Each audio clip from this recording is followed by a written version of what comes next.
Steve, Eddie Howe's returned to the club this week as manager. You know him better than anybody here. Just tell us your early thoughts of him first of all.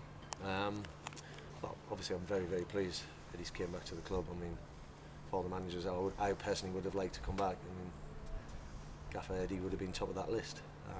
I've known Eddie for the 20 years I've been at Bournemouth Football Club. I've lived down in Bournemouth.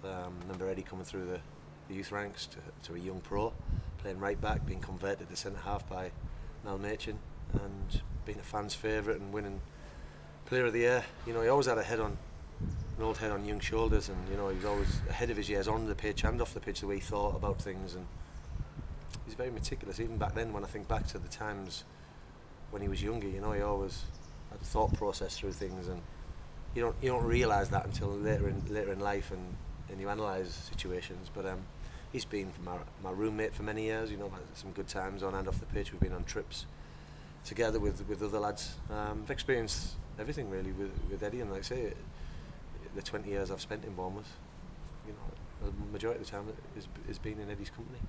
One day particularly springs to mind with an experience you had with Eddie after Chesterfield. Yeah, well, people have said to me, like, what type, you get asked around out and about, and when you're shopping or doing whatever, and like, what's he like as a person? Obviously people know he's a good friend of mine, but you know, you try to sum people up with words, and sometimes you can just go on and like I do, and you know, and I think to sum him up, like, you know, I've not really said this really to anyone, and you know, we got promoted in 2010,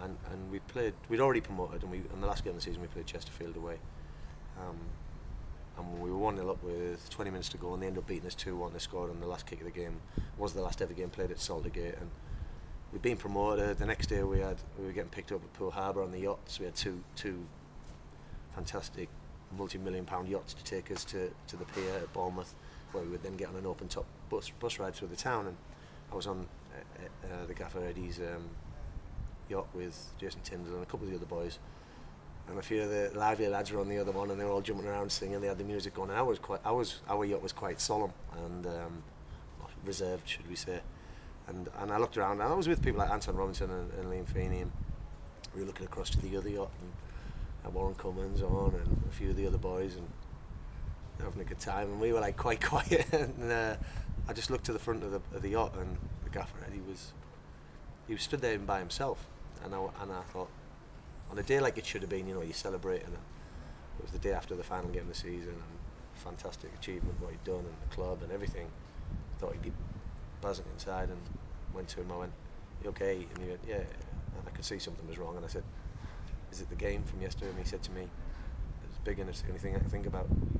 So everything else was going on around. It should have been one of the most joyous days of his life, never mind everyone else's, and I just thought, he thinks about every detail, you know. It's still affecting him now, 24 hours later. Now, of course, matches do affect people few days later, weeks even, but to think what we were just about to celebrate and what we'd achieved, the fact that 24 hours previous we'd been beat in the game we should have won, even though at the end of in the bigger scheme of things it wasn't the be all and end all, because we'd already got promoted. It meant so much to him, and I just thought the integrity of the geezer, you know, he's so much eats, sleeps and drinks football, and that's an old quotation, but he does, and especially for Bournemouth Football Club, and that's the measure of the man that we're talking about, and it just proved to me, you know, it's his heart and soul in this, and you know, you can't really give a better story than that to someone who takes the job so serious, and it means so much to him. He's had a lot of success, and now obviously the focus is going to be on him now to have even more success, and is that going to be more difficult? Every job's difficult. Is one job bigger than the next? Well, you know, that's up to people's perceptions of that. Yes, he's come into a squad which is a lot larger than when he left. Expectations are probably a lot higher, because we spent a little bit of money at the club. We've got a bit more money than we've ever had. So in that aspect, I suppose, yeah, it's difficult, but I mean, how much more difficult can you get from when he first took over, with no managerial experience, with 21 games of the season to go, and with 10 points adrift, and he had to keep us in the Football League? That was pressure, and a small squad, and we did it. They say we've got the other end of the scale now, so it'll be interesting. But you know, he's been away at Burnley. He's experienced some important things in his life over the last couple of years, and he'll be wiser, he'll be mentally stronger, and it's like anything, as a footballer you develop over the years and you become mature and better, and I think the same goes in management. So he'll take everything he's experienced in the last 4 years, and he'll know how he wants to go about the job in hand. And I don't think we're any hands than what we are with Eddie at this prime time. Thank you.